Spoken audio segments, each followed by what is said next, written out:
ఇక దీంట్లో స్పెషలైజేషన్ చూస్తున్నట్టయితే ఫోరెన్సిక్ బయాలజీ అంటారు. ఫోరెన్సిక్ బయాలజీలో ఏముంటుందంటే డిఎన్ఏ ప్రూఫింగ్ ఉంటుంది, డిఎన్ఏ ప్రొఫైలింగ్ ఉంటుంది. అంటే ఇంతకుముందు చెప్పినప్పుడు మనం అప్పుడప్పుడు కూడా వింటుంటాం, పలానా ఆయన మా ఫాదరు ఈరోజు నన్ను ఎప్పుడో చిన్నప్పుడు వదిలేసిండు, ఆ ఆస్తి మీద నాకు హక్కు ఉంది అంటాడు. పలానా ఆయనకి వాడు పుట్టిండు, సో నేనే హక్కుదారు నా ప్రాపర్టీకి అంటారు.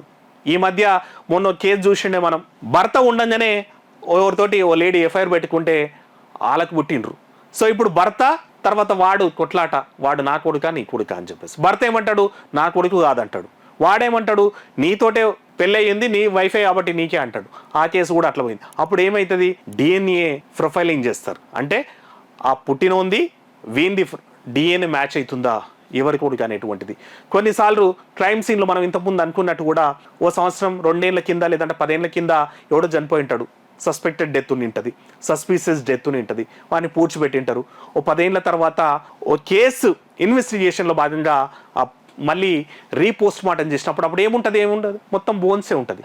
అప్పుడు డిఎన్ఏ ప్రొఫైలింగ్ చేస్తారు. అంటే స్కెలిటిన్ ఏ డిఎన్ఏకి మ్యాచ్ అవుతుంది అని, అట్లాంటిది కూడా డిఎన్ఏ ప్రొఫైలింగ్ అంటారు. ఇక